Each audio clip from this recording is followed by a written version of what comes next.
Praise the Lord. இந்த நாளிலும் என் கையில ஒரு கிண்ணத்துல நான் தயிர் வச்சிருக்கிறேன். பாருங்க, நம்மள பல பேருக்கு தயிர்னா ரொம்ப பிடிக்கும்.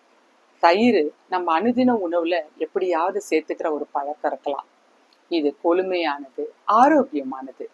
ஆனா இந்த தயிரை சில உணவுகளோட சேர்ந்து சாப்பிடுறது நமக்கு ஆரோக்கிய குறைவு அப்படின்னு சொல்லப்படுது.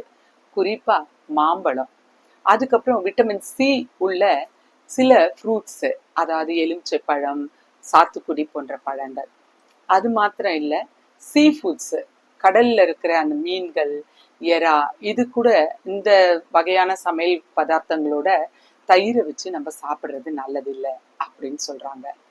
இது இப்படி சாப்பிட்டா நமக்கு என்ன ஆகும் அப்படின்னு கேட்குறீங்களா? அப்படி சாப்பிட்றதுனால நம்மளுக்கு உடல் உபாதைகள், செரிமான கோளாறு, அதுக்கப்புறமா தோல் வியாதிகள் கூட வரும்னு சொல்றாங்க. பாருங்க, ஒரு தயிர், அந்த உணவை சாப்பிட்றதுக்கு இத்தனை வரைமுறைகள் இருக்கு. நம்ம கிறிஸ்தவ வாழ்க்கையிலும் சில வரமுறைகள் இருக்கு. அதாவது அந்த வரமுறைகள் படி நம்ம வாழலைன்னா பிரச்சனைகளை நமக்கு சந்திக்க நேரிடலாம். உலகத்துல இருக்கிறவங்களே ஞானத்துல சிறந்தவர்னு பெயர் பெற்ற சாலமோன் ராஜா கர்த்தருடைய இருதயத்தை அறியாம மறந்துட்டாரு. ஞானத்துல தலை சிறந்தவரா இருந்தாரு. தேசம் எங்கும் அமைதி நிலவுச்சு. அது மட்டும் இல்ல, அவருடைய அரசாட்சியில வெள்ளி ஒரு பொருட்டா எண்ணப்படாத அளவுக்கு பொருளாதாரம் ரொம்ப சிறப்பா இருந்துச்சு. ஆனா கர்த்தருக்கு பயப்படுறத, கர்த்தர் அருவருக்கிறத அவர் விட்டு விலகாம இருந்தாரு. 2 முறை தேவனால எச்சரிக்கப்பட்டும் அவர் தேவனுக்கு பயப்படாம இருந்துட்டாரு. அதோட விளைவு தேவன் அவர் மீது ரொம்ப கோபமானதா வேதத்துல சொல்லப்பட்டிருக்கு.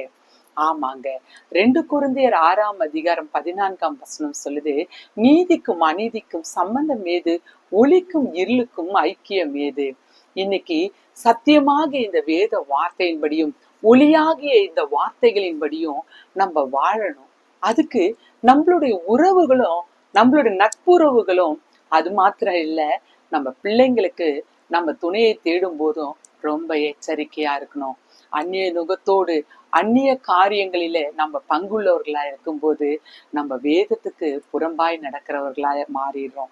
பாருங்க, இந்த சத்தியத்தின்படி, இந்த ஒளியாகிய இந்த வார்த்தையின்படி நீங்கள் வாழும்போது நிச்சயமாய் ஆசீர்வாதமாய் இருப்பீர்கள். நீங்கள் கர்த்தரால் ஆசீர்வதிக்கப்பட்ட ஜனம். God bless you all.